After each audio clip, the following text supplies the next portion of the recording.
so many pastors no go heaven. So many pastors will not go to heaven if there is a heaven, because wetin una dey do. Hey, hello, what's up, everyone? Good morning, good afternoon, good evening. It's your boy, the Crackhead, wishing you all a wonderful evening.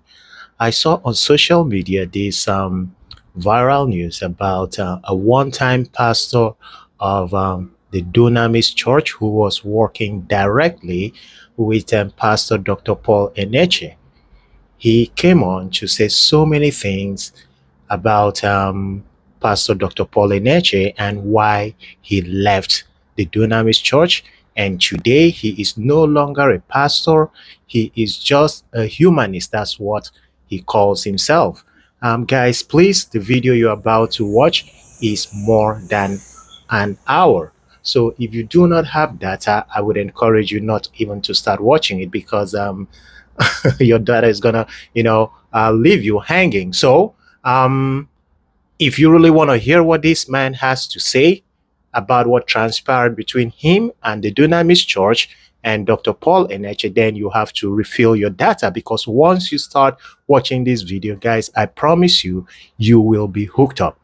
When I watched it, I felt cold, I felt feverish of what a pastor allegedly could have done and is still doing. In fact, let me not just waste your time, because it's a long video.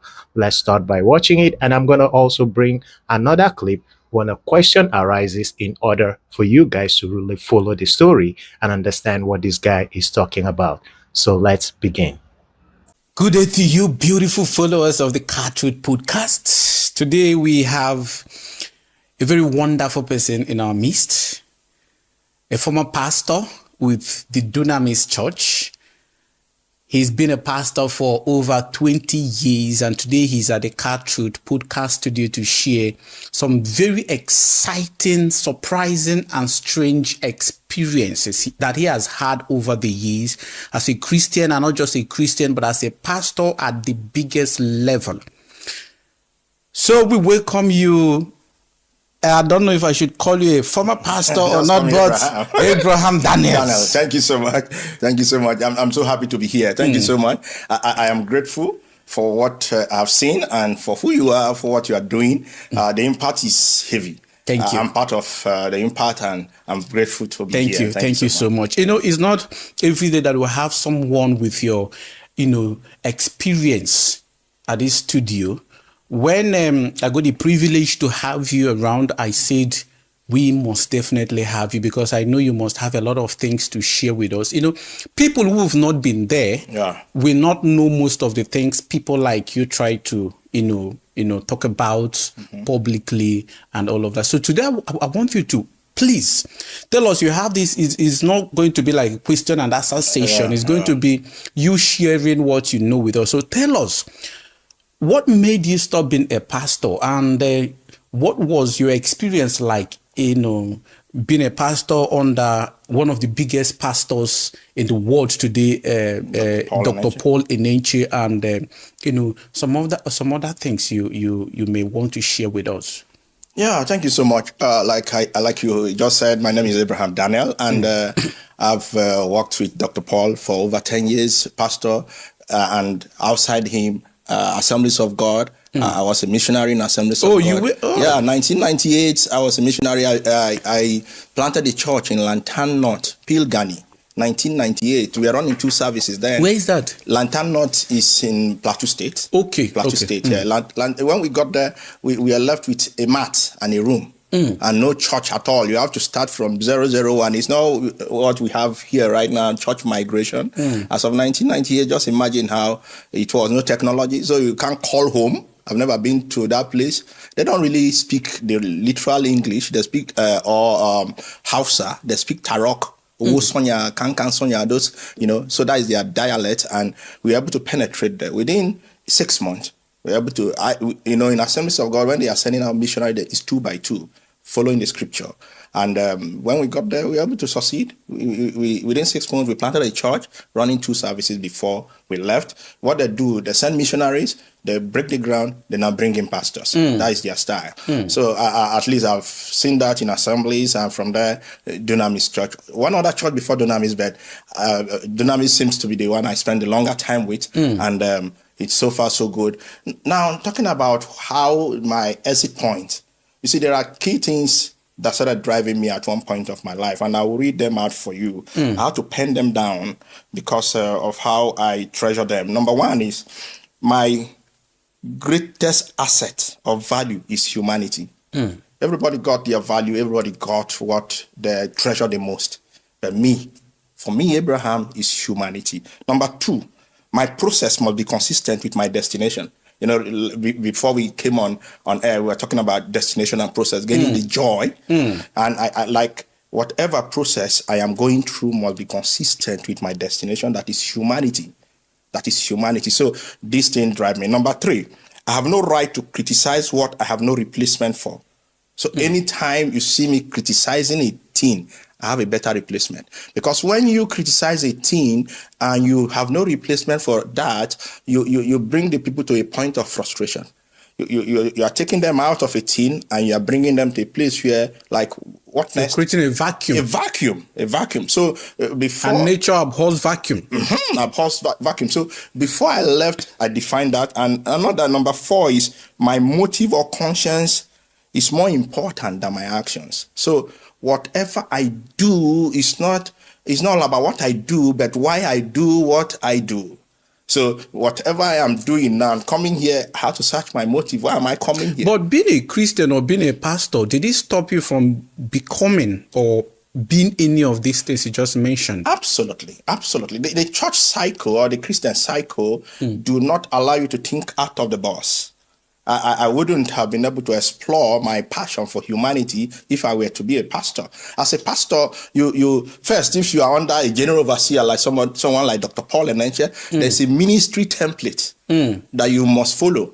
And sometimes he because as a pastor, what we do is that every service day, for instance, service is on Sunday. By Saturday, you are waiting for preaching manual.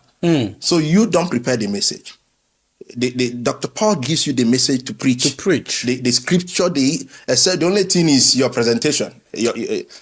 So he's the Holy Spirit that gives you the revelation. He's everything. The ironical thing is that I don't know how it works, but if you maybe trying to do your own thing, you'll be shocked that he will call you after the service. Because there are church members that will call, Daddy, the message today we heard, it doesn't sound like, maybe Daddy, the pastor here. So you see the feedback coming to him and he's open to such feedback. So that he doesn't really have faith in the person he sends. Rather, he's open to feedback that comes from anybody that maybe he wants to listen to. So for me, that will not help me. That put me in a box. So because of... this, should I say it's a cage, lack of freedom to express your own understanding of what you think should be preached. Yes. Was that the sole reason why you left, or there was, other things? There were other things that... Yeah, you see, when I joined Dunamis, I came in 2008. I had to go through their Bible school. And I'm good in ICT. Someone that knew me before now in Benue. In those days, in 2004, I used to repair telephones. I used to mount masts, all these local masts, not the MTN kind of masts, base to base.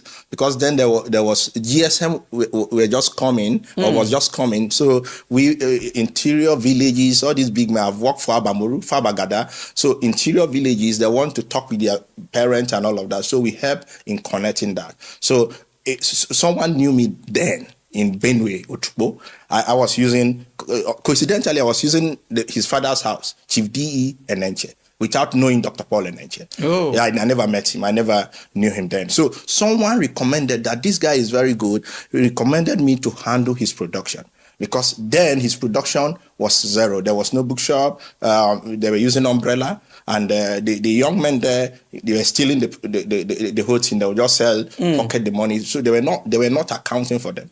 So when I came, I stepped in there, and from there I proceeded. I was so good that I changed everything there, because we are live. So I'm saying this, they can subject me and they can criticize me.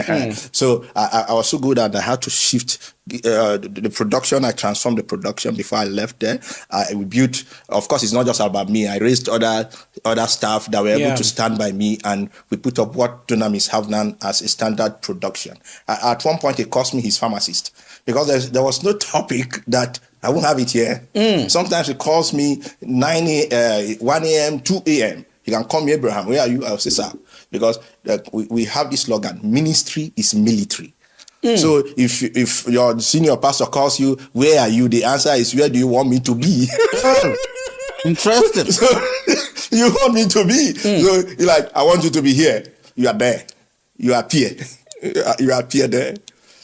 So you were you just in charge of the ICT department, or you were also a full-time pastor? I was a full-time pastor. As I was good at you were ordained. Yes, ordained by Enenche, and the ordination was so rigorous. At that point, they have to take you through as a pastor. They'll do the ordination. You go. I think we had 3 days dry. 3 days dry. If you see people who are going like a skeleton, 3 days dry. Some people no water, and at the 3rd day he comes for impartation. So even at that, you find it very difficult to even, his platform to stand to take opening prayer. There are pastors that have gone through Dunamis Church or have stayed in Dunamis Church for 10, 15, 20 years, have not climbed that platform to take opening prayer. Like, praise God, let's talk to God. No. So it's so rigorous, like you're passing through the eyes of a needle. So there's no room for failure. So from there, in 2014, that was when I was posted out. I was posted to Cairo, New Cairo, the outskirts of FCT, New Cairo. And when I got there, I met 950 congregation. And within 3-4 years, we moved it to over 3,000. And we are running 5 services on Sunday, 2 services on Wednesday. I was the first pastor that hosted him.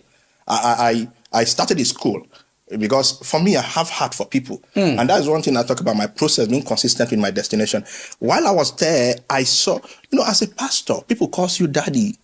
Yeah. And when someone calls me daddy, and I don't have capacity to daddy the person, I become helpless. That is the problem.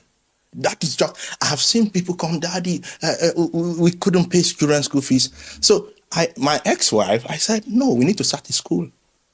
Now, the place was small. The other place, I got it on lease for 2 years. And we started the school. Apart from Dunamis Church Maraba and Dunamis headquarters, we are the next that started school in Dunamis Church FCT. And we started that school. I wanted the school free. Yes, because I had planned how it would be. The rich would pay the school fees of the poor. The early church had it like that. Those that had brought, and there was that even sharing. So, and I planned that maybe the last Sunday of the month, and I'll say, members, we need to see how we can pay our teachers, buy books. These things, when people see that you are doing the right thing, volunteers will come. You can have people that will teach for free, especially people that have capacity. Not everybody that can teach is broke. Some people have everything and they want to pour out their knowledge. They can say, sir, I want to make myself available. But when they see that you are making money out of the people, everything is being monetized, who will come? Even if they come, they will charge you for money. So when I wanted to do it, instruction came from headquarters, don't try. Because it's not part of our policy. Okay. Instruction came that you should not make the school free. Absolutely. Absolutely. Absolutely. And you can't do it. And this is coming from a supposed Church of Christ. Mission. That should be there to help, the needy. The needy and the poor. If you check out the mission schools, they are very expensive. The church is very close by. Just try, maybe take one of your ward there and say you want to enroll and hear the school fees. You will run.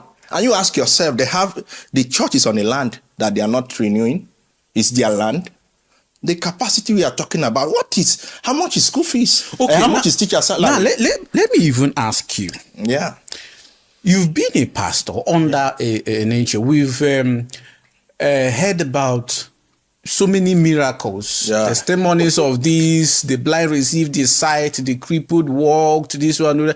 At some point, in fact, I think what caused the latest fight between Enenche and Damina was when Damina made a post raising clutches, new clutches, with a picture of Enenche, and it became a problem. Yeah. So you've been there. Yes. And I know you as a very bold, vocal person who must have gone through some troubles because of the revelations you've been, given since you left the church. Yeah. Tell us, these miracles, are they true? Have you witnessed any of them? Like, can you confidently, categorically state with every single iota of conviction in you that some of these miracles, or all of them, are real? It's a very strong question, but I'll answer you. I will tell you, Captain, no. And it's with due respect to him and to Dunamis Church. I have nothing to lose or gain. You're saying no, that the miracles are not real? Are not real. They don't happen. Let me give you an instance. One major reason why I left is the frustration I had. After healing and deliverance service, we have more people that need healing than people that came for healing. I don't know whether you got me. After the healing service, you see people still want to see Daddy for prayer. I need to drink water. Please drink water. People frustrated. You could see frustration. And as a pastor, because when Daddy has gone, the wahala now is left for us because they have to meet us. Oh, Pastor, please, I need to see Daddy. I brought this person. I brought that person. And people, I'm like, whoa, where do I start from? Like, you could see pain. So what you're saying is that the real sick people that were brought for healing do not receive healing, but then strangers receive healing. Is that what you're saying? Now, you see, let me tell you something. When you're on the stage, it's different from reality. When you are in a crowded atmosphere, charged with, disco light and bam, bam, bam, or the music is slow, your emotion is being tapped into. It's different ball game when the lights are off and you have to face reality. Now, most time when there's what I call environmental influence. For instance, if you are where Burna Boy or Davido or Michael Jackson is doing event and maybe you had malaria or maybe headache, you could be carried away with the dance. You won't even remember you had headache. It is after the whole thing when everybody make with the go house now. Like, what? This thing, they disturb me. It's back. That is when reality comes. Or maybe you are in a stadium and they say, a tiger is here. If you're not careful, a cripple will jump the fence. A cripple will jump the fence. That is true. A tiger is here, or a lion is here. People will do the unthinkable. Now, that is what I call the environmental effect. So when pastors or maybe Dr. Paul and he's doing all of that, you see that emotion. So Pastor, it is after the lights are off. Now the same person now is okay.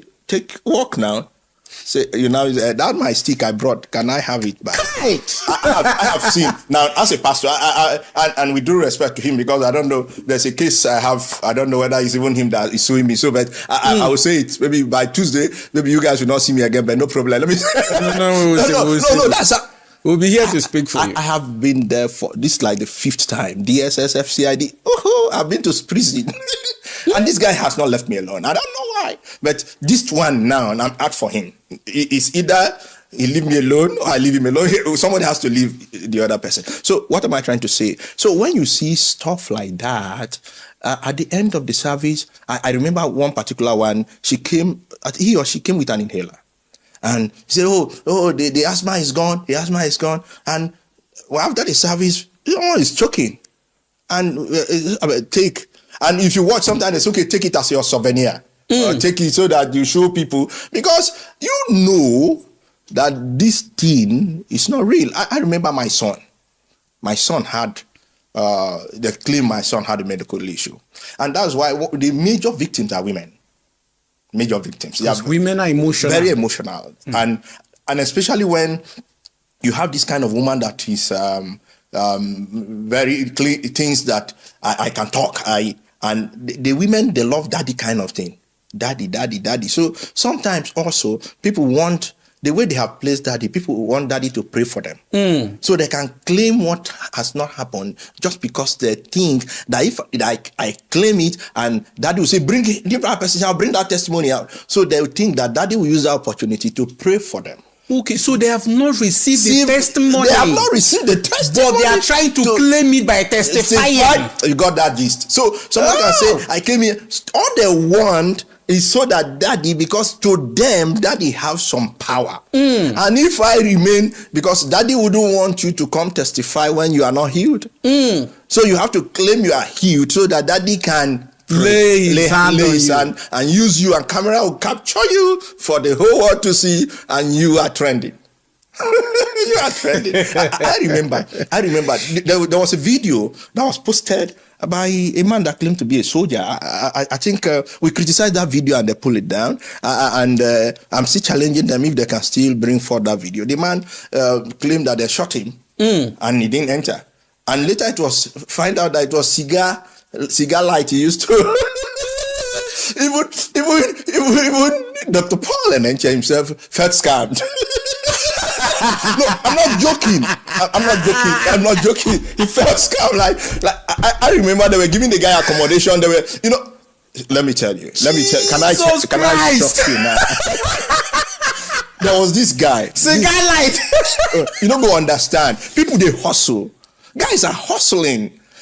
I remember this guy. Then we had the real one. This guy was a scammer.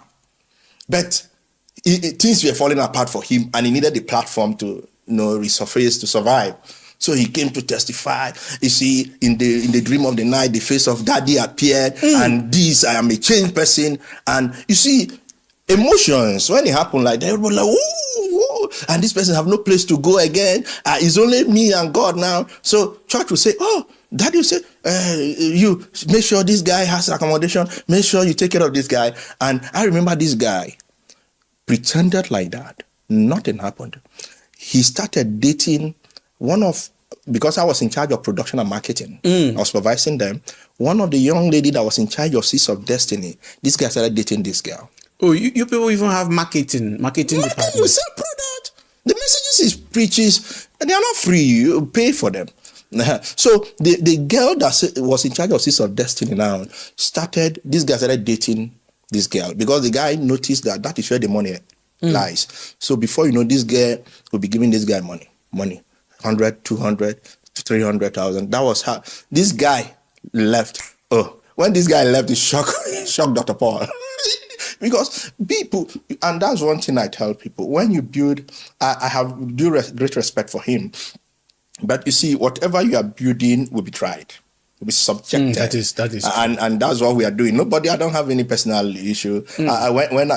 My major crack started when pastors started having, other pastors felt I was too close to him, because I was really close. I could go to his house. I'm in your studio now, and I can enter his house, and he can be preaching, and he will be calling me Abraham. So it's other person like, you just came, you are not too old here. Why give you preferential treatment? And that's why when people say you were frustrated, I laugh. If I wanted anything, and I'm saying this authoritatively, if I wanted anything, they give me. So it's not all about frustration. Now, if I wanted, all I need to say, daddy or mommy, I need money. The family responsibility is high. I need money. They may not give pastors. Other pastors, they'll give to me. But when you were a pastor, before your transfer to Caro branch, were you being paid salary? Yes. We pay salary. We pay salary. Monthly salary. Yeah, we pay monthly salary. But you know how that works? The monthly salary, if you're not careful, at the end of the month, you have more months than more money. At the end of the month, you have more months than more money. How much were you being paid then? I think, if I'm not, it's classified by averagely. There was a time we have to literally protest for a review, but I think at one point it was around 70,000 monthly. As a family man. What are you telling me? As a family man, and others people still paying less. And out of this 70, the work of God. Out of this 70,000, you still need to pay tithe. You pay tithe. Still need to give offering. At one point, I think there was a threat to even take it from source. Do Do you think that because of this low, income of the junior pastors, the low salary, do you think that they oftentimes try to make money by either stealing from the offering, tithe, or going behind his back, to extort money from other members? Absolutely. I knew pastors. I knew folks that had to. I remember one time one of my friends called me and he said, "Oh, there's a new formula." I'm like, "What formula?" He's my colleague, pastor. Yeah. He said, "Do you know that this other pastor, he pays his tithe directly to Dr. Paul?" I said, "Oh, directly? We as pastors, you pay your tithe, drop it in the offering, indicate tithe, and it's separated." He said, "No, this pastor takes his tithe and he wrote scriptures that validate it. Pay your tithe to the priest." So he pays his tithe to Dr. Paul directly. So number one, Dr. Paul prays for him directly. What he does now is compel all his staff to pay tithe to him. Yeah, because if I'm paying to the priest, I'm the priest. This is strategy. Yeah, all his staff, you have to pay tithe to me because I pay to him. From what you pay to me, I pay to him. So when he told me that, say, "Oh, that's a new one now." So this person you're talking about is a pastor. He's a pastor. So he pays his tithe directly to Dr. Paul. And then he tells those who are under him, to pay to him. To pay to him. Because he pays to Dr. Paul. And these are pastors under Enenche. Yes. In Dunamis. Because we have location pastors. As in location pastors, you have staff, maybe you have accountant, you have other staff under you. You can even have, if you're like a regional pastor, you have other junior pastors under you. So they pay tithe to you because you have compelled them. And this guy, he said, if somebody bring money now and see me, maybe I'm in the office and say, "Pastor, Daddy, this is my tithe." So, but that money, they go offering again and on my own. So when I heard that, like, wow, this is not a policy that we practice, but this is a way people want to survive. Recently, I wrote about a pastor that I remember 2 years ago or so, one of their land, the pastor formed as an agent and because do you know most pastors can't pay even basic school fees for their children? I'm not joking. Pastors there. And I dare him. And one time when some pastors were I feel for them. I was in the system, I feel for them. Because there is money, but yet they are very poor. The only person that is getting enriched is GO. Is the GO. Is GO. One day, I used my car to do both. So one day I was in your estate. That was when I was in the estate, and I was driving and I saw one of my colleagues. Then they had their convention. He was tricking, and I was like, "Wow!" On suit under the sun, tricking. I remember when I left and I said, "Okay, what will now make me envy this young man now?" He didn't see me, but I saw him. Do you think that this is the reason why most pastors often refuse to perpetually submit to a bigger man of God? They run off to start their own ministry. Absolutely, it's business, and if I can do it on my own and make more money, why not? There's this young man, you see, and one time I told them, the problem you have with Dr. Paul is not anything but sharing formula. Because you left him and you are preaching the same thing. So why were you not there? Why didn't you remain there? I remember one of these guy, and he's in Enugu. He was pastoring in Enugu, and the next thing he wanted to leave. And I knew him because this guy he lost money, and he even got in touch with one of these scam stuff where they give people money. They were coming after them, and EFCC, I think one time, or police invited him due to the money thing. And you ask yourself, okay, you are here and you left. And now you are not preaching a different message. Like maybe you are talking like the pattern of Abel Damina. You are talking the same thing. Your topic, your team, almost the same. So why were you not there? Sharing formula. Now that you've made mention of Abel Damina, yes, I want you to tell me, since you've been a pastor under Enenche, and I'm sure you must have met Abel Damina. Yes, I have. Tell us, what exactly do you think is the problem between Enenche and Damina? Let me drink water. Tell us. We want to know. You know, I tell people, at least I know both characters, but I'm deeper more with Paul Enenche because I have served him. Yeah. Now, to be honest with you, whatever Abel said in terms of it is too hot. I need to be drinking water. To be honest with you, I've met Dr. Abel. I heard his side of the story. I met him at Abel Hotel, Gudu, and he was sharing with me. Of course, his impact, even then, Dr. Paul Enenche have not disclaimed, but he was telling me, oh, this is what, and as a pastor, you know, when you are there, you know how your deal started, even though he may not say it openly. Yeah. And of course, it was very clear that Abel played a major role for the kickoff of the church. As I remember, I told you when it gets to some point, for the purpose of clarity, I'm going to bring it up. This feud between Abel Damina and Dr. Paul Enenche, I don't know if a lot of you saw it on social media months ago. And in order for you guys to understand what went on, I'm going to play the video again, where Abel Damina said he was the one that showed Paul Enenche, or told him as instructed by God, to go to Abuja to start his own church. And Enenche said it wasn't Abel Damina. So this brought a kind of feud amongst them. And this is what former Pastor Abraham is trying to talk about. But for the purpose of clarity, let's go back to that video between Paul Enenche and Abel Damina. The easiest person to learn anything from is one who has the proofs of what they are saying. You can't teach me church growth if you are not pastoring a church, or if you don't have a church that is growing. You can't teach me financial principles if you are looking for transport money.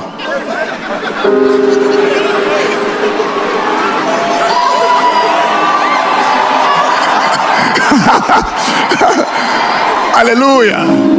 If you want me to hear about divine direction from you, tell me the directions you have received, and not just the directions you have received, the proofs of the direction.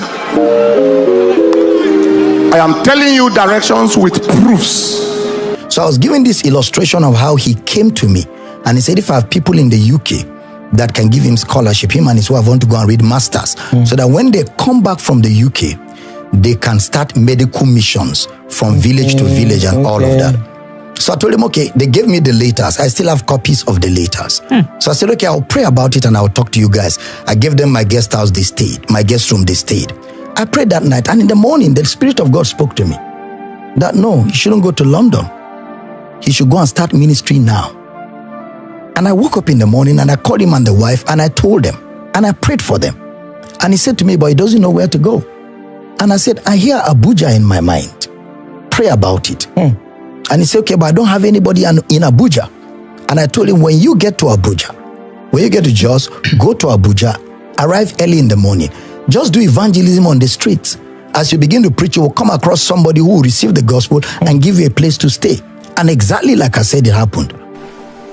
Because I am too afraid to do what God is not involved. Too afraid.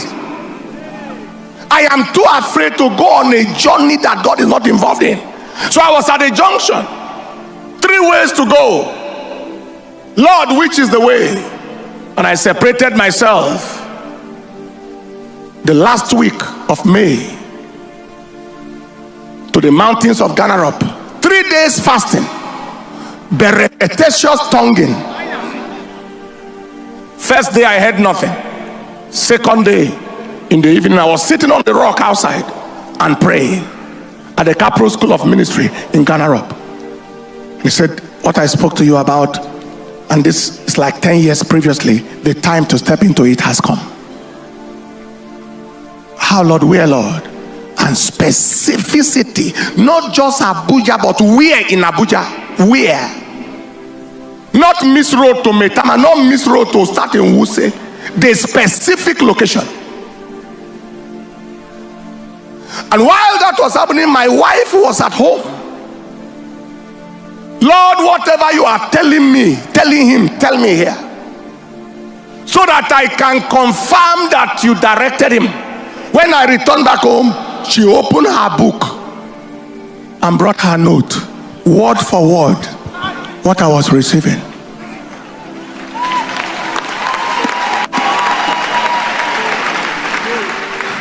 And whenever I hear God, I jump out like a madman. No break. That was how I stepped out. And for God to confirm, the moment I landed in Abuja, at the area, Zone 5 junction, I off my shoe, planted my feet on the ground. He said, wheresoever the sole of your feet shall tread upon, I have given it unto you. And I stepped cast with bare foot, crossed the road with my shoe in one hand and my bag in another hand, like a madman, taking over territorial control. Ay. Hey!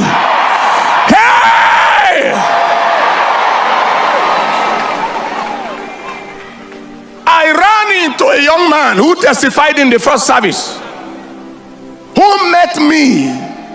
I was around 500 level, 600 level, when he came from Otukpo and met me. He came, he's trying to look for admission to the university. I gave him 25 naira of 30 something years ago. He used it to buy remedial form, entered the university, and lived with me. There were 5 of them. We were 5 together in the room, all in my room. Fed freely, ate freely. He said in his testimony today, he said that room was on fire of prayer. 70% prayer, 30% academic work. If you are not praying, you have no business in that room.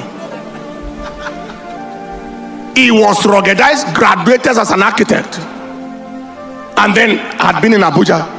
As I stepped across the road, who did I see? The person that I bought remedial form for university, who graduated, who is now an architect, who is standing, ran to me and said, Brother Paul.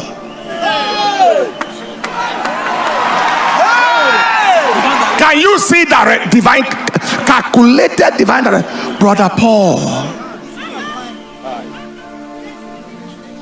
said, where are you going? I say, I'm going to Gwagwalada. I had a friend in Gwagwalada who was a lecturer in School of Nursing from my village.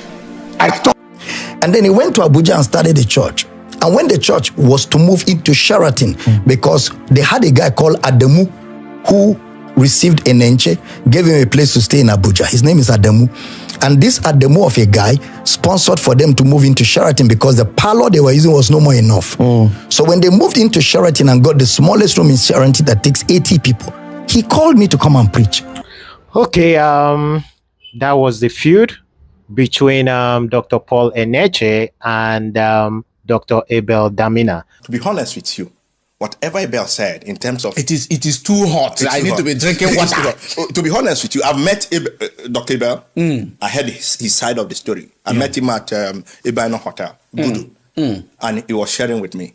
Of course, his impact, even then, Dr. Paul Enenche have not disclaimed, but he was telling me, oh, this is what, and as a pastor, you know, when you are there, you know how your deal started, even though he may not say it openly. Yeah. And of course, it was very clear that Abel played a major role for the kickoff of the church.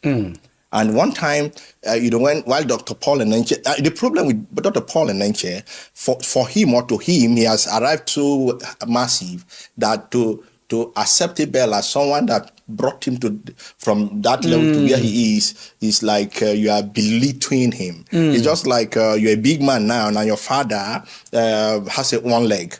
And you have friends around, and this was why he adopted Bishop Oyedepo. Yeah, he has to be. He needed someone above him, not below. Not supposedly below him. Because Abel Damina is a big guy. Yes, of course. Abel is not a loud monetary guy. He's a big guy. He is. We know him. I know him. At one point, he was even trying to know his investments. I know him, but he's not loud. Yeah, Redibo is loud. Redibo is loud, and so Dr. Paul needed that kind of platform. So, and of course, people do things that work for them. Access. You need access. When you said, my father in the Lord is Dr. Paul, David Oyedepo. When you hear that, is it David Oyedepo, the owner of this? Oh, come on, access. So, for me, that was really obvious that Abel Damina, even at one point, some videos were posted. And of course, they had to try to debunk. The problem is that your past, you can never rewrite your past. Don't distort it.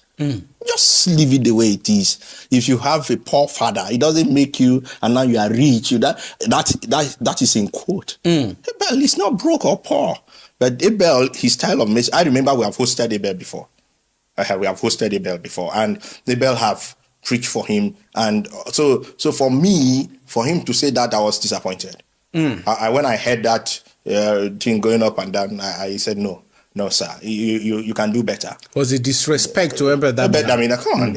No matter if your father is broke or your father is short or tall, it's your father. You can't change who your father is. You can't change who your father is. All you need to do is to see how you can improve and do better. If you have the concept of adopting a father, for me, it doesn't work anywhere. So tell me, when you left, did you leave the church Yeah. and the Christendom because of these frustrations, because you were paid so poorly, because of these staged and fake miracles? Guys, this is where it gets more interesting. So You found out I that think there is is the a part you've been superior waiting truth for. to what you once believed in. What exactly? That is the point I want you to talk about. Okay. Like I said, what led me to exit? One time. Or were you forcefully removed? Were you banished by Paul Enenche, or you left willingly on your own? Okay. Let me just give you a sharp chronicle and how it climaxed. At one time, a pastor in Makurdi region lost his wife, and all the Dunamis pastors were in a WhatsApp group. So we did not know. And one early morning, my ex-wife woke me up and said, "Did you hear about this news? This woman is late, the wife of this pastor." And I was shocked because as a pastor, I should know. Yeah. And I quickly went to the WhatsApp group. I said, "Sorry, please, to bring to your notice, I learned this pastor's wife died. What happened? We didn't know." And everybody ignored. When you drop such a sensitive post, you expect people to respond, especially when it is everywhere. And nobody responded. And when I woke up later around 7, I was so angry. I said, "I know you guys will not respond because you have no value for life. But I'm so disappointed at you guys." That's the kind of person I am. Sorry, that's the kind of person I am. I'm saying I'm so disappointed at you guys, and we demand an apology. So that was when all of them woke up. "So who do you think you are? When did you come?" The likes of Fidelis Alika. "Where do you think you are? Timothy that has left too."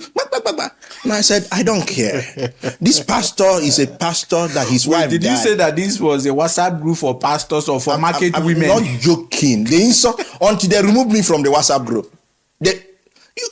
You don't like to see me when I want to get what I want, and especially when it is right. Abraham doesn't pack off. I may just be the only person. I'm not a crowd person. So I insisted. I said, Pastor Loche was the regional pastor there. Then I said, "Sir, you must apologize to us." They removed me off the WhatsApp group and now brought me back. And he apologized. So I said, "Well, I apologize too. Maybe I was high, but I needed to really set the record straight.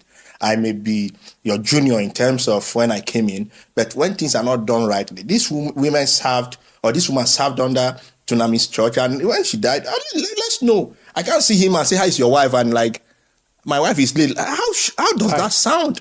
So now when we had convention, our pastor's wife, we had like a lunch. The pastor's wife were present, the pastors were present. So all of them said I should come and apologize. Now, when the issue happened, it was within us, the pastors. But when it happened, when they had convention, then I said I should come and apologize for what I said. Still, I apologized. But I told them I stand by my word that what happened, what we did as pastors is wrong. If a pastor's wife or anything happened, we should know. So, and we have a policy. You don't share your temptation downward. You share your temptation upward. You share testimony downward. That is, if you are going through misfortune, you don't let your members know. You have to let your GO know. No. So it is when you have testimony you share with your members. To encourage them. To encourage them, but it has a whole lot of issue because your GO knows all your secret already. So when you are trying to live to, but you remember the other time you slept. so it makes you to live a fake life too, because you are going through pain and nobody. Church is not some movie. So that happened, and while I was there, I started rebelling. When I mean rebelling, I couldn't adapt to the system anymore. I was writing. One time I wrote, "Who was the next of kin of Jesus Christ?" Why is it that families are dominating the church of God when it should be the church of God? I started writing that, and one day I got an hint that they are trying to report me to Dr. Paul Enenche, because Dr. Paul loves me. He talks about me with them. So, and I have the result. So one day we had international pastors meeting, and then social media was becoming a vibe. So Dr. Paul was teaching. Before then, I had sent him a text. I want to see him. So he said, we'll see on Tuesday. But we couldn't see on Tuesday. We couldn't see on Wednesday, midweek service. So on Thursday was a pastor's meeting. So while he was preaching, he said, "Hey, Abraham, you said you'll see me here. We'll see after the meeting." So while he was teaching, to us in between, as he was running off, he now said, "We need to have a social media platform where what we are doing as a church will be going out. Content can be produced and people can talk about it, people can connect to dominate the social space." And he mentioned Pastor Pennell, he mentioned one other, or either his PA, and he said, "Abraham, you'll be the chief strategist." And the next thing, the pastor said, no. It was a chorus. When I know they do, they agree. What I'm saying, you can verify. Say, no. Abraham, do not support what you are doing. Abraham doesn't even believe in what you are doing. That Abraham support Buhari. Now, like, why did I say I support Buhari? Dr. Paul loves. It had linked with Goodluck Jonathan. Yes. Then election was coming. Goodluck Jonathan was contesting with Buhari. Now, I don't do politics, but I analyze situations. Now, in our pastor's WhatsApp, when they'll be insulting Buhari, talking and exalting Goodluck Jonathan. As of that time, if you remember, corruption was at its peak. The Boko Haram killing, bomb blast, even in FCT, we're having that, Nyanya, and all of that. So I told them, drop everything on the table like a card. See what is happening. It is not possible for Goodluck Jonathan to win. We love Goodluck Jonathan, but let's face reality. It is not all about going from church to church. If he's not strategic enough and deal with these issues, they will not vote for him. So I was plain. So to them, they thought I am for Buhari. Now, so in that meeting, they say, no, Abraham does not support what you do. Abraham support Buhari. And Dr. Paul Enenche doesn't support Buhari. He doesn't even like Buhari. So, as if ground should open. I was trying to explain, they brought on my post. They printed them, colored. I'm not joking, colored. They brought them, say, "Sir, see." Here I wrote, "Who is the next of King of Jesus Christ?" While at church,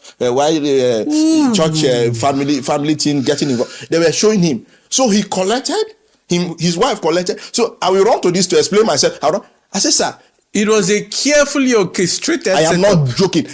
That day, as if ground should open for me, I explained and explained. He just sat down. He said, "Well, break. Everybody should go." It's not going to. He cannot teach. So we left. I went up to his office. He said he can't see me. I went to see his PA. I want to see him. He can't see me. They quickly set up a panel to talk to me. They called me. They brought out the post. Say, "Why did you do this?" I said, as a pastor, I have my view. I have a group, WhatsApp. I have a social media space, a page, Facebook page for the church. This is my view, my personal view. In contrast with what Jesus laid. Jesus Christ was the head of the church. He had siblings. He never transferred to them. They had to earn it, whatever we saw on their account. But now, family members are being repositioned, and we are seeing how they are taking over the church of God, not family business. So why shouldn't I be bothered? So it's my view. It's not Dunamis' view. It didn't work. So what happened? Dr. Paul now left a message that I should resume at the headquarters immediately because of that. So I told my wife and I resumed at the headquarters. Now when I resumed at the headquarters, I was trying to know what happened. He refused to see me. He refused to see me. So that relationship has been messed up by your fellow pastors. I'm not, it's like crab. Everyone want to pull you down to God. That's what they do. They'll pull you down. So if your head, match up. So when that happened, I tried to see him no. So you know what pained me most? The pastor that I spoke for that lost his wife, that was not brought to our WhatsApp group, the same pastor was posted to my location where they pulled me out from. And in most of our operation, if you lose your wife like that, you are not posted to a location because you need to recover. And it is best when you are posted as husband and wife to a location. Now, they posted someone I spoke for. So they are trying to get back at me. It was not God or maybe being led by God to post it. So I brought the matter up. I said, I wrote a lengthy to all the guys. I said, what you guys have done showed that you guys don't even know God. I spoke for this guy and you felt I should apologize. I apologize to you guys. And you still had me in mind to the point that you work out my redeployment. I accepted. The next thing is to post the same pastor I spoke for. Like you jam two heads together. That is what they did. So when I saw that, I noticed I was struggling because I'll come to church. I couldn't fit in anymore. Dr. Paul was having issue. They see me like a betrayed rebel. This guy is selling me out because his phones, the wife, Deborah, all of them. When I mean all the children, for Daniel, all. I go to the house. I have entered for Daniel's room. So I'm some betrayer. But to be honest, I've never betrayed him one day. I could access anything. I could have his laptop. Sometimes they sleep in my house. I never one day because it's not important to me. So when I saw all of that, I noticed I don't fit in anymore. The passion for Jesus was stronger than the church thing. So I needed to exit. It was even my daughter, my children that drafted my resignation letter. Because I carried my family along. So they drafted my resignation letter. I feel like crying, honestly. You won't understand. They drafted my resignation letter. The day I was to submit my resignation letter, I went to see him. The way he received me, I said no. He was too, he would break down. Yeah. So I went back with it. Because I went there with my wife to thank him for all the services and to drop my resignation letter. But I couldn't. So I went back with it. Another day again, I returned. He was not in the office. I gave it to the admin, assistant admin, and he signed. That was how I resigned. When he called me, he said, no, that my resignation can make somebody run mad. I said, I understand, but I need to go. Because I couldn't fit in. Any longer. My passion for church is no more the regular church. I wanted something more. I'm that kind of person. I always want more. Status quo. So the Jesus thing was driving me. While I was in Dunamis Church, I was listening to, if you know Joseph Prince, Joseph Prince that talks on grace. If you know Miles Muro, I was so I was so addicted to Miles Muro and Sunday Adelaja. Do you know I produced for Dr. Paul and the wife? So anytime I want to give them my laptop, I will hide some of those things. Because the wife asked me, are you sure you don't listen to Joseph Prince? Sunday Adelaja was the first biggest enemy of the Pentecostal pastors. They thought Sunday Adelaja was sponsoring me. Yeah, they thought that, are you sure? I said, no. People think, and that's the problem I have with people. Instead of you to face reality, you live by some illusion. Instead of something is going bad, instead of you say, no, somebody is using you. Nobody is using. Face reality. And let me tell you something. Some years ago, as a pastor, there's this pastor Ayo that left Dunamis. Was the first pastor that Dr. Paul raised and posted out. So he left. You know, he said he's not doing anymore. He resigned and left. He started a work in Kogi State. And it was during Christmas. As an ICT person and producer, he called me. He said, Abraham, can you come and set up my ICT for me? I said, okay. And it was holiday. It was my off time. So I was free. I used public transport. I went to Kogi. And we had Dunamis Church Lokoja. So I said, well, let me branch and say hi to them. I branched to greet them. I saw my friend, the assistant pastor. I saw the main pastor. Oh, why are you in Lokoja? I said, I just came to see you guys. And I called the assistant pastor, please, I want to see Pastor Ayo. I need to do something for him. Can you direct me to his church? They directed me. Do you know, as I was doing the work, setting up and guiding them on what to do, equipment they should buy, do you know that they called Dr. Paul Enenche and told him that you were there? I was in Lokoja. Dr. Paul Enenche called the admin, Ochoga Emmanuel. Ochoga Emmanuel is in UK, so his names I'm calling. He called Ochoga that, where is Abraham? Ochoga called me, said, Abraham, where you dey? I said, I'm in Lokoja. I'm trying to fix some things for Ayo. He said, return immediately. I returned. So I told Ayo, I started showing Ayo body language. I couldn't tell him what was happening. Because Ayo was your son, Ayo left, and it is the same work of God. What the fuck? It's the same work of God. So for me, innocency, I go help him.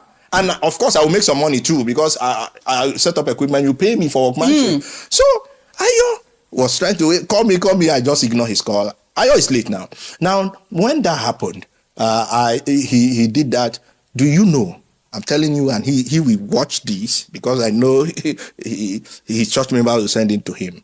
Do you know he kept malice with me for more than either 3 months? As a producer.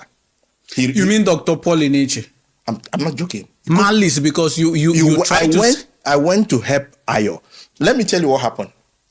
When that happened, we'll have HOD meetings in his office, because then we are still at Area 1 upstairs, like the 10th floor. So we got there, and everybody seated. I was seated. We were head of department too. And like, Abraham, are you sure you are meant to be here? We were like,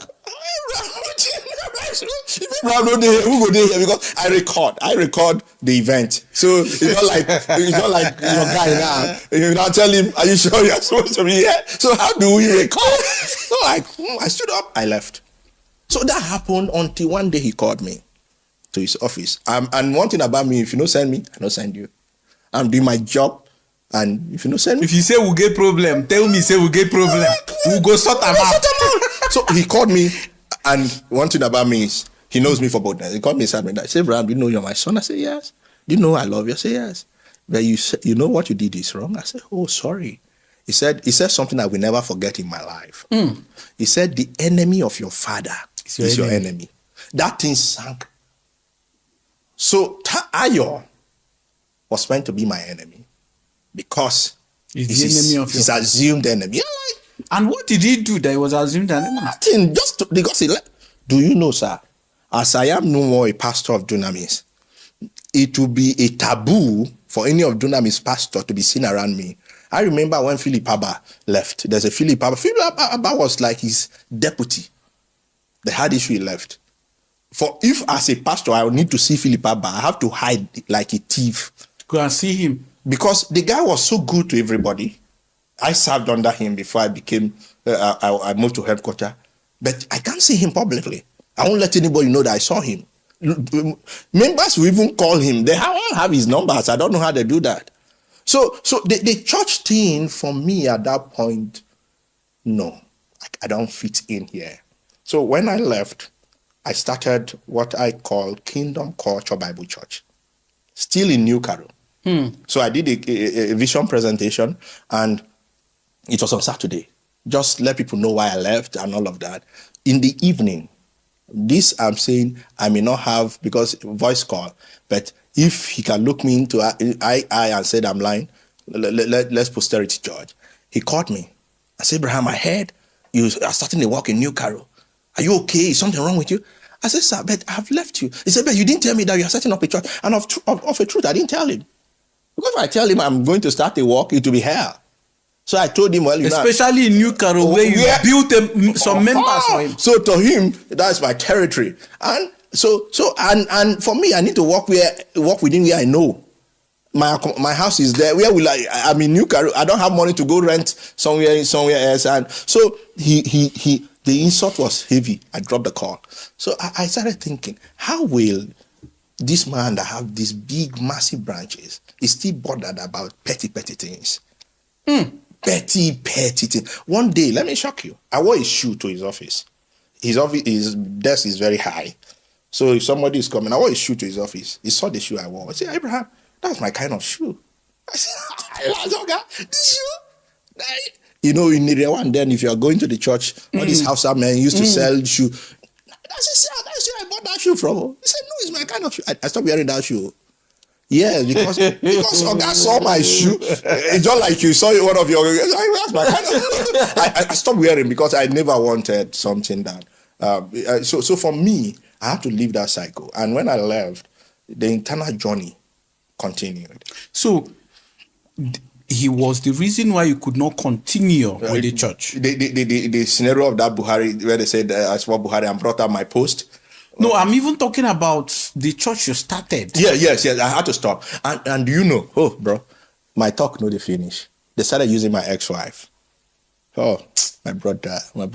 You see, the day you get involved in church politics, if the day, don't ever get yourself involved. I can call, I am not playing. I can call outside my 5 fingers, pastors that have left. I'm not alleging that he's the one, but pastors that have left, that have died. Ayo, I remember Philip Abba, Patrick Ubeku, I remember Chris, I remember, it's because I didn't chronicle them. All these pastors have died.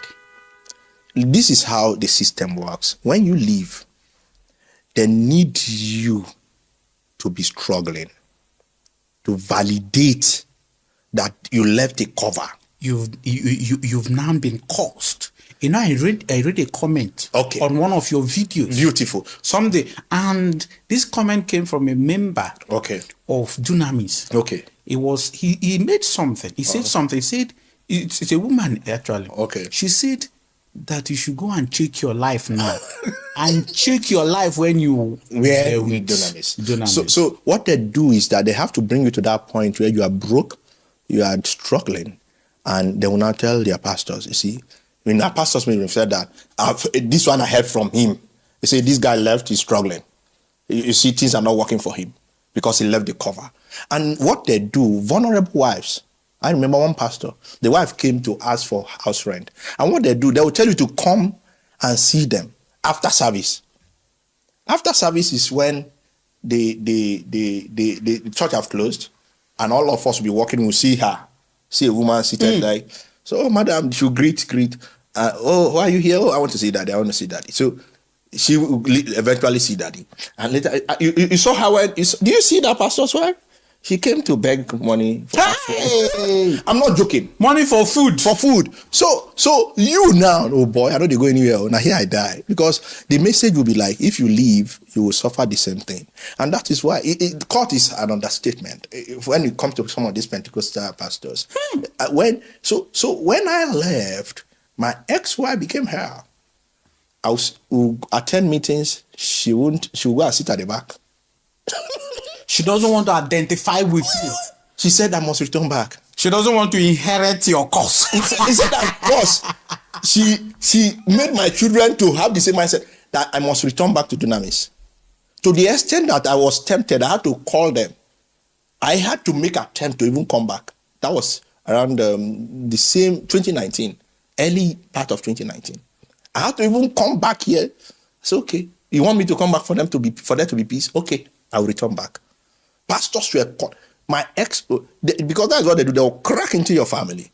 And there can't be peace. If a woman tells you, if woman say, get peace for your house, and she's your wife, especially some of us that grew up in a very humble home, that have respect for people. We are not, I don't drink, I don't smoke, I don't, see now, even though I my dread and all, these are all costumes. I have, there's a hashtag I have for anti-profiling. I hate when people profile. Yeah. So do you know? One day, my ex-wife said, I now called him. I said, sir, I want to see you. He said, okay. He's doing prayer now. That after the prayer, it was like this January kind of prayer. So we met, and I told him, okay, I want to come back. I said, oh, so okay, that's good. And that everything you said about the church, I need to go and unsay it. That why will I talk right about the church? Am I bigger than Adeboye? Am I? You see that mindset that some people have the key, the access code, the password. So they have that mindset. So how can somebody like me be talking about church reform when the bigger guys are not talking about it? So he said, who are you? You talk about church reform. Who are you? Is there?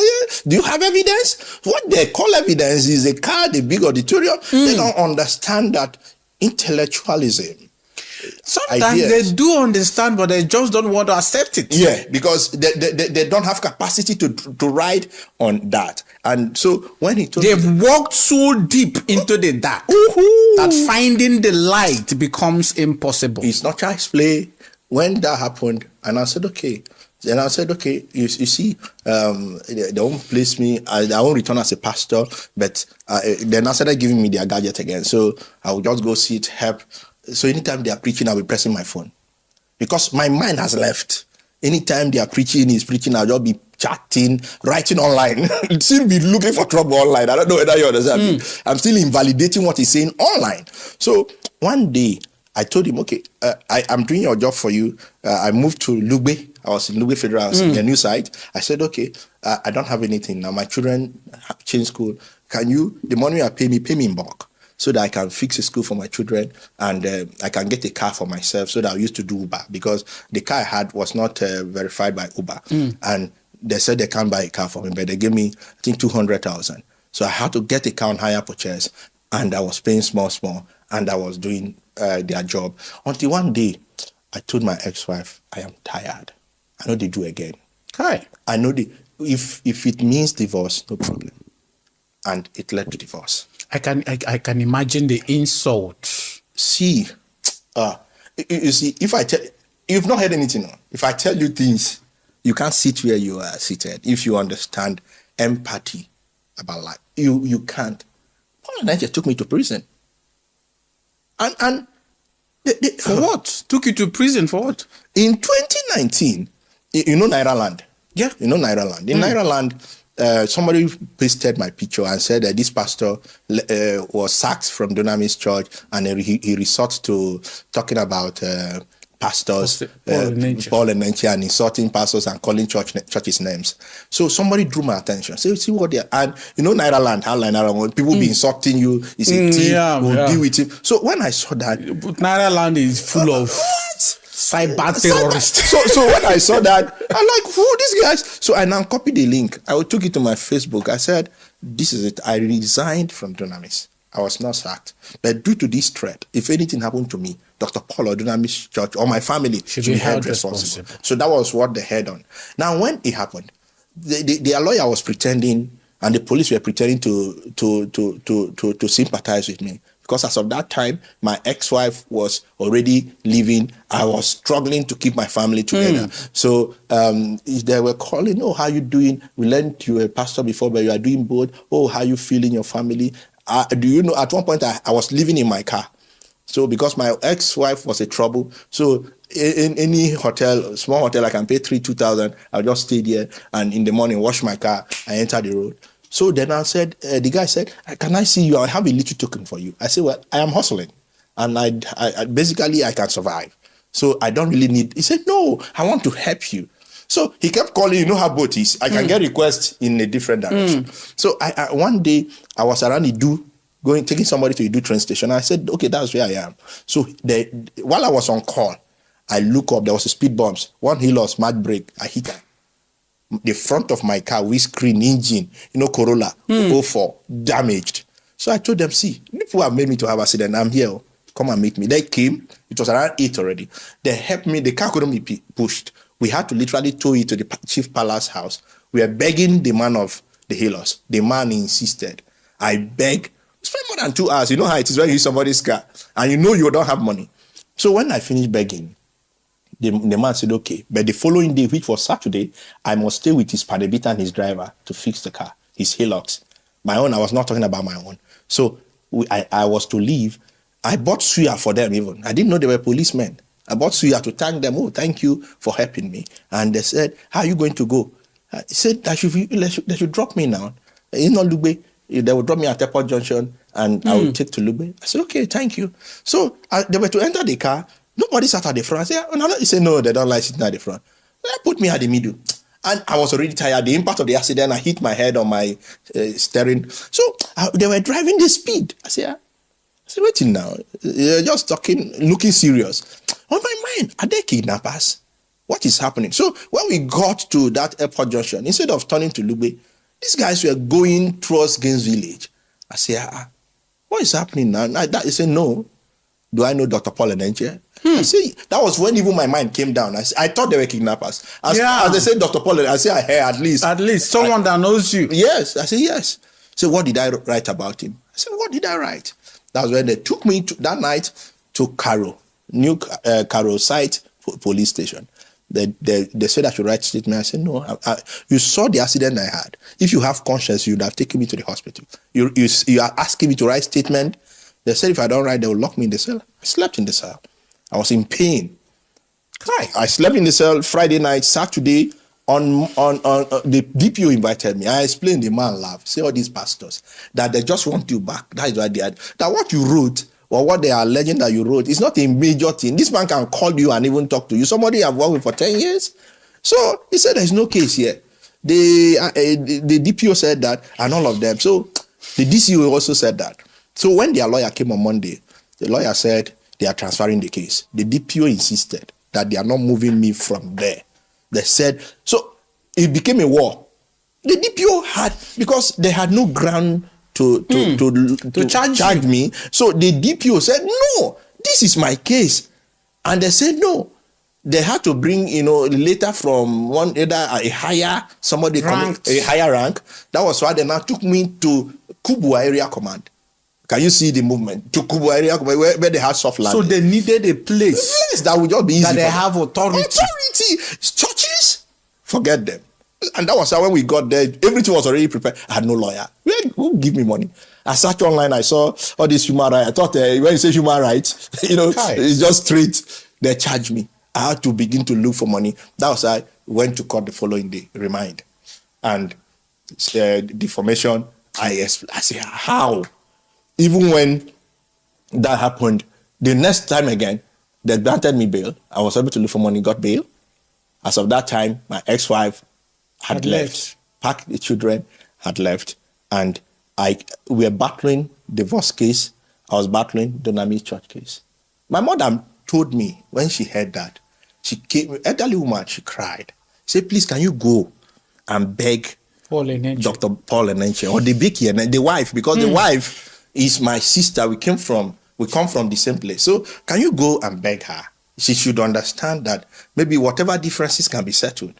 So I told my mother, no, I know these people. She said, no, I'm your mother, go. So I came.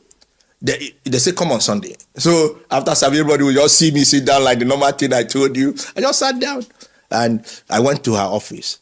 She called Oguche. Oguche is Dr. Paul Enenche's stepbrother and is his CSO, like his bodyguard. So he said she can't talk with me alone. The guy should be there. And I said, she said, I heard you had issue with police. I said, ma, how do I have issue with police without somebody petitioning police? Police cannot just see me and arrest me. So I said, you people petition the police. She said, and I said, whatever it is, can we settle this amicably? There's no need. Whatever you wrote, there's no substantial evidence at all. Can we settle out of police or out of court? He said, no, let my fate be determined by the judge. My brother, that day, I look at her, so wow. That was what the wife said. I'm not joking. Let your fate be determined by the judge. And you know, somehow, the same within a year, our father is my uncle. With great respect to him, he's late. He had the issue with EFCC. They paraded our own father for 20 million hillocks. 20 million. You mean the father of the wife of Becky Enenche? Yeah. You know, when I saw that news, some people sent it to me, say, see, what this woman, look at how she treated, and look at how her father has been treated. And I felt bad. Because her father is a professor and I love him so much. My uncle, I have great respect for him. But I'm telling you that sometimes when you don't have pity on people, there's a way life deals with you. So from there, I lost my car. from the FCID. When I came out, bro, let me shock you. When I came out, they now said I connived with their lawyer to dupe them. I'm not sure. See, if you know what I've gone through with these people. They said you connive with their own lawyer. This is a guy, I have no money. Their lawyer dealt with me because they use their lawyer. And their lawyer arrested me, dehumanized me. Now you are telling me now Abraham connive with your own lawyer that I couldn't even afford, that they gave him money to make sure he jailed me. And they noticed that it is not working. So they started tracking me again at FCID. So one day, people will be calling me randomly, Abraham, where are you? I said, which kind of hell be this? This matter, we're not going to believe I make it end. Until there's this man, Stanley, that called me, Emerson, if you know Emerson, the gospel singer. Yeah. Emerson. I'm calling them, so these are verifiable. Emerson now called me on Messenger that there's this man that want to intervene. That I used to know Stanley through Dr. Paul, because Stanley comes to the headquarters, and I used to give him content on his phone and iPad, even do work for him to send to his wife. So Stanley now spoke with me. We met in the evening with his police and all of that. He said, I will personally take you and we'll see how we can resolve this matter. As of that time, Sahara reporters have taken the news.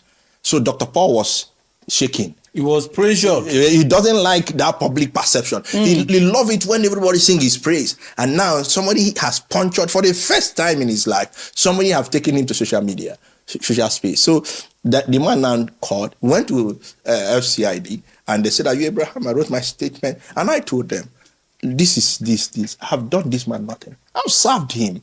Ordinarily, I set up your production. In a normal society, I should be having royalty, because the production is generating money every day, every month. And of course, we never enter any contract like that, so no wahala. But let me be. I don't have money. My family divorced. Even when he detained me in prison, do you know that this man gave my family 200,000? I told him when my ex-wife, I confronted my ex-wife, and I confronted him, how will you lock a husband that should take care of his family, and you are giving the wife 200? I don't need your money. I have energy, I have power. I can take care of my family. So the FCID now said we should enter undertaking for peace. And I told them, my car, I lost that car because the car was paid on hire purchase.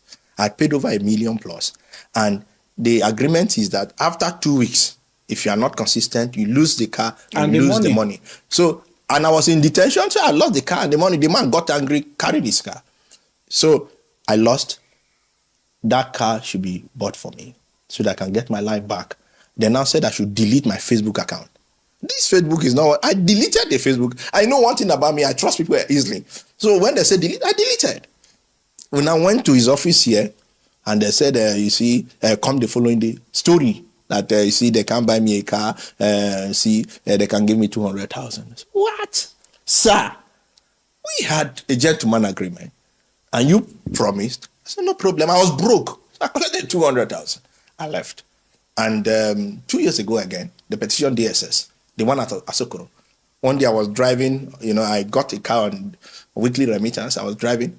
Somebody called me, are you Abraham? Tomorrow, report at DSS. My mind jumped. Because, For what again? If I went there, Dr. Paul wrote a lengthy, the introduction, the pastor of the largest church in the world. And you know what DSS they call it interview. They don't call it interrogation. So the way we sat, they set cameras on you. They have panels, like 3 people questioning you, and they look at psychology and all of that. And when I finish with them, do you know, I give kudos to DSS. They are very professional. In my life, I saw professionalism in the Nigerian police for the first time. When I finished, the man said, come, you're a good man. Carry 5,000. Then fuel was still 100 something thousand. Say, take, go and buy fuel for your car and go. Hi. I said, what about bail? He said, no, go. When we need you, we'll call you. No bail, nothing. I told them, this man, look, he has dealt with me. What? He has the money. He should leave me alone. I'm a writer. And what I am saying is my life story. It may cut across him because our path crossed. Yes. There's nothing I can do about that. So if I write and I mention your name indirectly or indirectly, if you said I'm lying, prove me wrong. And now, some days ago, on the 3rd of this month, I got another letter. Now it's FID inviting me again. From all indication, I've done my findings. It's still Dr. Paul, allegedly now because of. But why is it that it is difficult for them to let this slide? Is it that you honestly, if at this point I would have to advise you to be careful for your own life? Yeah, do you know? Let me shock you. Because just like you said earlier, almost you mentioned about 5 pastors who've left the church and now they are no longer alive. They are no longer alive. So you need to be very, Timothy very Akas just careful. died recently. This is Do crazy. you know when I saw the petition, I felt so bad. So what exactly do they want you to do? Is it that you should stop talking about anything? You should stop talking about anything that about your experience as a pastor under him. Under him, and I must talk. It's my life. It's my experience. If you feel I am lying, you do you know? And I'm saying this, and Dr. Paul, no, I don't hate you. The daughter, the brother that have children, have a child now. There was a time when she was having an issue with her dad, and she had access to me. She called me, confided in me. Oh, you know how right now I'm going through tough times. She wanted to sell her camera, not to sell her things because they grounded her. And if I were to, I subtly discourage her. I didn't help her to get a buyer because she couldn't go out of the house, and she needed, and she didn't have access to money. And because I was close to her and the father and the mother, I could enter, I could collect, I could sell, I could give her the money. But I discouraged her subtly. I would have exploited her. I would have taken advantage of her. And that's one thing people don't understand. Good people are the ones that suffer. One time in this headquarters here, when we went for settlement, the Oguche that work with civil defense, we were joking and talking. And Oguche was there. Paul, there's another Paul that is in head of the school. Oguche brought out a pistol.